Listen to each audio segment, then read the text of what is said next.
Assalamualaikum warahmatullahi wabarakatuh. Pada video kali ini saya akan membahas salah satu materi pada mata kuliah sistem geometri, yaitu tentang pembuktian teorema dengan corona. Kenapa corona? Karena pembuatan video ini di tengah merebaknya virus corona di seluruh penjuru dunia, bahkan ke Indonesia. Istilah corona sebetulnya saya gunakan sebagai sebuah akronim dari langkah-langkah pembuktian teorema, di mana kita tahu bahwa pembuktian teorema itu paling tidak ada dua cara, yaitu cara langsung dan cara tidak langsung. Pembuktian menggunakan cara langsung yaitu bekerja mulai dari kondisi yang diketahui kemudian diturunkan kepada sebuah konklusi. Sedangkan pembuktian secara tidak langsung itu dimulai dari pembentukan suatu kontradiksi dari pernyataan yang akan dibuktikan. Oke, kita mulai saja materi ini dan silakan disimak baik-baik. Perlu diketahui bahwa dalam sistem aksiomatik itu meliputi beberapa hal. Pertama, ada yang disebut dengan undefined term atau istilah-istilah yang tidak didefinisikan. Kemudian ada definisi, kemudian ada postulat atau aksioma, kemudian ada teorema atau dalil. Beberapa istilah-istilah tersebut sudah saya bahas pada materi sebelumnya. Kita lihat dulu beberapa definisi tentang sudut. Pertama, dua sudut berkomplemen, yaitu dua sudut yang jumlah ukurannya 90 derajat.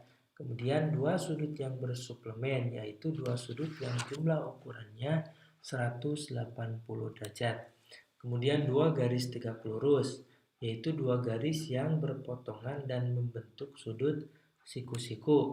Kemudian garis bagi sudut, yaitu sinar yang titik pangkalnya terletak pada titik sudut itu dan kedua sudut yang dibentuk oleh sinar tersebut dengan kaki-kaki sudut mempunyai ukuran yang sama.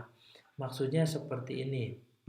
Jika ada sudut, kemudian kita bisa membuat sinar garis yang titik pangkalnya itu terletak pada titik sudut itu. Nah, kita bisa buat sinar garis seperti ini. Nah, maka akan terbentuklah dua sudut. Nah, ketika dua sudut ini memiliki ukuran yang sama, maka ini disebut dengan garis bagi sudut. Kemudian kongruensi ruas garis, yaitu dua ruas garis yang mempunyai ukuran yang sama. Kemudian ada kongruensi sudut, yaitu dua sudut yang mempunyai ukuran yang sama. Berikutnya, ada tiga sifat kongruensi sudut atau segmen. Pertama, sifat refleksif, yang kedua sifat simetris, yang ketiga sifat transitif. Sifat refleksif itu maksudnya kongruen dengan dirinya sendiri. Misalnya, ada sudut A, maka sudut A ini kongruen dengan dirinya sendiri, yaitu sudut A. Kemudian ada segmen garis AB, maka segmen garis AB ini kongruen dengan dirinya sendiri, yaitu segmen garis AB. Ini disebut dengan sifat refleksif. Kemudian sifat simetris, ini kebalikan. Misalnya sudut A ini kongruen dengan sudut B, maka sudut B ini kongruen dengan sudut A. Kemudian pada segmen garis, misalnya ada segmen garis AB itu kongruen dengan segmen garis CD, maka segmen garis CD ini kongruen dengan segmen garis AB. Kemudian sifat transitif, misalnya pada sudut ada sudut A kongruen sudut B, kemudian sudut B ini kongruen dengan sudut C, maka sudut A itu kongruen dengan sudut C. Begitu juga pada segmen garis, misalnya ada segmen garis AB kongruen dengan segmen garis CD, segmen garis CD kongruen dengan segmen garis EF, maka segmen garis AB ini kongruen dengan segmen garis EF. Ini sifat transitif. Berikutnya kita masuk materi inti dari video kali ini, yaitu pembuktian teorema dengan corona. Yang pertama adalah C, yaitu coba ubah dalam bentuk implikasi. Jadi ketika kita akan membuktikan teorema, maka pastikan teorema itu dalam bentuk implikasi. Yang kedua, O. O biar mudah buat ilustrasi. Jadi kita membuat gambar dari teorema tersebut ya supaya lebih mudah. Yang ketiga, R, rumuskan apa yang diketahui. Kita menuliskan apa yang diketahui dari teorema. Yang keempat, O, tuliskan apa yang akan dibuktikan. Yang kelima, niat yang kuat dan rencanakan strategi penyelesaian. Langkah kelima ini merupakan langkah inti yang menjadi berhasil atau tidaknya kita melakukan pembuktian teorema. Karena tanpa niat yang kuat dan tanpa rencana strategi penyelesaian yang baik, maka tidak akan berhasil kita dalam melakukan pembuktian. Langkah terakhir yaitu A, aplikasikan semua rencana dalam bentuk tabel pembuktian. Mari kita lihat contoh penerapan langkah-langkah tersebut. Misalnya ada teorema seperti ini.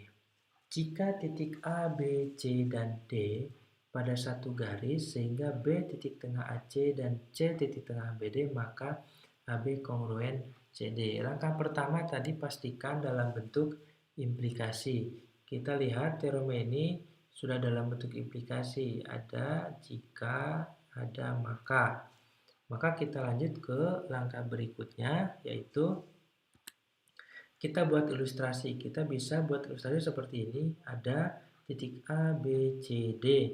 Di mana B ini titik tengah AC dan C ini merupakan titik tengah BD. Langkah ketiga, kita menuliskan apa yang diketahui, yaitu B titik tengah AC dan C titik tengah BD. Langkah keempat, yaitu kita menuliskan apa yang akan dibuktikan, yaitu bahwa AB kongruen dengan CD. Langkah kelima, kita buat strategi penyelesaian. Maka strategi yang bisa kita lakukan adalah kita bisa memanfaatkan definisi dari kongruensi segmen ya. Kongruensi segmen, kemudian kita juga bisa menggunakan sifat transitif ya. Termasuk juga nanti kita bisa menggunakan definisi tentang titik tengah ya, seperti yang diketahui di teorema. Kita lihat langkah pembuktiannya. Nah, dalam menuliskan pembuktian, kita bisa menggunakan metode tabel seperti ini. Jadi terdiri dari dua kolom, ada kolom pernyataan, ada kolom alasan. Dalam pernyataan ini kita menuliskan dari mulai yang diketahui ya, dari mulai dari yang diketahui sampai apa yang akan dibuktikan ya, sampai apa yang akan dibuktikan. Nah, di kolom alasan ini kita menuliskan semua alasan-alasan yang jelas yang bisa dipertanggungjawabkan dari setiap pernyataan-pernyataan yang dibuat. Ya, kita lihat pembuktian dari teorema ini. Pertama, B titik tengah AC alasannya diketahui. Kemudian yang kedua, C titik tengah BD alasannya diketahui. Yang ketiga, kita bisa menuliskan AB sama dengan BC. Dari mana? Dari nomor 1, karena B titik tengah AC. Alasannya menggunakan definisi titik tengah. Kita tahu bahwa definisi titik tengah itu adalah sebuah titik yang membagi dua ruas garis itu sama panjang. Sehingga kita bisa menuliskan seperti ini. Langkah keempat ini juga sama dengan langkah ketiga, kita menggunakan definisi titik tengah, tapi dari nomor 2. Kita bisa menuliskan BC sama dengan CD. Langkah kelima, kita bisa menggunakan definisi kongruensi ruas garis dari nomor 3, sehingga kita bisa menulis AB kongruen BC. Nomor 6 juga sama dengan nomor 5 menggunakan kongruensi ruas garis, sehingga kita bisa menulis BC kongruen CD. Coba kita lihat dari nomor 5 dan 6. ada unsur yang sama yaitu BC dengan BC, maka kita bisa gunakan sifat transitif dengan menyimpulkan bahwa AB kongruen CD, terbukti seperti yang kita tuliskan di langkah keempat. Coba kita lihat contoh kedua. Ada teorema tentang penambahan sudut yang berbunyi seperti ini, ya. 6 langkah pembuktian teorema itu sebetulnya kita bisa mempersingkat, ya, menjadi 4 langkah saja. Tetapi secara cara berpikir itu tetap ada 6 langkah, tapi dalam penulisan kita bisa menyingkatnya. Sehingga jika ada teorema seperti ini, kita pastikan sudah dalam bentuk implikasi, ya. Ini ada jika, di sini ada maka. Kemudian kita bisa langsung menuliskan apa yang diketahui dari teorema ini, yaitu ukuran sudut APB sama dengan ukuran sudut DQE dan ukuran sudut BPC sama dengan ukuran sudut DQF. Kemudian kita bisa menuliskan yang akan dibuktikan, yaitu di sini ada ukuran sudut APC sama dengan ukuran sudut DQF. Kemudian kita bisa buat ilustrasi gambarnya seperti ini, ya. Dan setelah ini kita langsung kepada tahapan pembuktian. Tentu sebelum ke tahapan pembuktian yang ini, sekali lagi kita perlu perencanaan yang baik sehingga setiap apa yang dituliskan di sini itu memiliki alasan yang jelas dan memiliki cara yang efektif untuk sampai kepada apa yang akan dibuktikan. Karena bisa jadi kalau kita tidak memiliki perencanaan yang baik, kita bisa menuliskan langkah-langkah ini, pernyataan ini panjang sekali dan kita kebingungan, tidak sampai kepada apa yang akan dibuktikan. Oke, kita lihat dari contoh 2 ini. Diketahui bahwa ukuran sudut APB sama dengan ukuran sudut DQE. Yang kedua, diketahui juga bahwa ukuran sudut BPC sama dengan ukuran sudut EQF. Nah, yang ketiga, kita bisa manfaatkan postulat ini. Jika ada A sama dengan B dan C sama dengan D, maka A tambah C sama dengan B tambah D. Ya, kita bisa lihat. Kemudian yang nomor 4, kita bisa manfaatkan definisi keantaran sinar. Ukuran sudut APB, kita bisa lihat di ilustrasi ini, ukuran sudut APB ditambah ukuran sudut BPC itu sama dengan ukuran sudut APC. Nah, ini definisi keantaran sinar. Begitu juga yang nomor 5, untuk ilustrasi yang satu lagi ini menggunakan definisi keantaran sinar. Sehingga langkah terakhir kita bisa menggunakan prinsip substitusi dari 4 dan 5. Dari 4, 5 itu kita bisa melakukan substitusi sehingga diperoleh ini, ukuran sudut APC sama dengan ukuran sudut DQF, sehingga terbukti.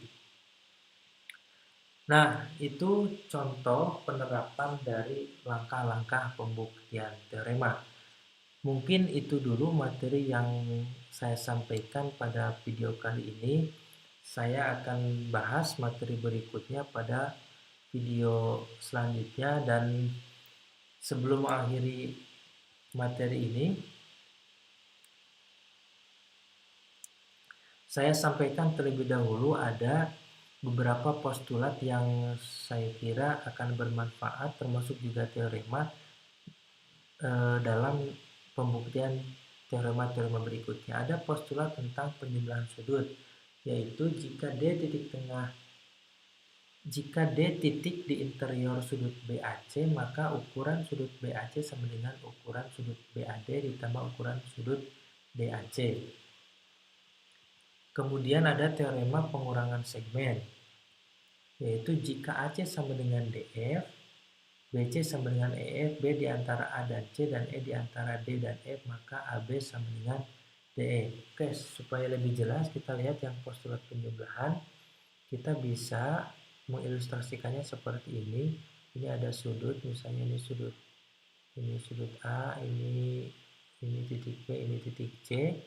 Maka kita bisa buat, ya, ada titik D yang merupakan interior dari BAC. Maka ukuran sudut BAC ini yang keseluruhan sama dengan ukuran sudut BAD ditambah dengan ukuran sudut DAC. Kemudian kita lihat teorema pengurangan segmen. Jika AC sama dengan DF, BC sama dengan EF, B di antara A dan C, dan E di antara D dan F, maka AB sama dengan DE. Kita bisa buat ilustrasi seperti ini. Misalnya ini ada A, B, C, D, E, F. Maka diketahui AC sama dengan DF ya. Ini AC sama dengan DF. AC sama dengan DF, B ini di antara A dan C, E ini di antara D dan F, maka AB sama dengan DE. Nah, maka AB ini sama dengan DE. AB sama dengan DE. Itu bunyi dari teorema pengurangan segmen. Kemudian ada teorema penambahan segmen. Jika AB sama dengan DE, B di antara A dan C, E antara D dan F, maka AC sama dengan DF. Kita bisa buat ilustrasi yang hampir sama dengan yang tadi. Ini ada A, B, C, D, E, F. Maka diketahui tadi AB sama dengan DE, AB sama dengan DE ini. Kemudian A ini B antara A dan C, ya ini benar, B antara A dan C, E antara D dan F, E antara D dan F, maka AC ini sama dengan DF. AC sama dengan DF. Nah, itu teorema tentang penambahan segmen. Kemudian terakhir teorema pengurangan sudut. Nah, kita bisa ilustrasikan teorema ini menjadi seperti ini ya. Ini A, ini B, C. Maka di sini ada sinar garis yang merupakan titik B di sini. Kemudian di sini juga kita bisa buat sudut satu lagi, ini Q, ini F, ini D. Nah, kita juga bisa buat ini titik E. Kita coba lihat teoremanya. Jika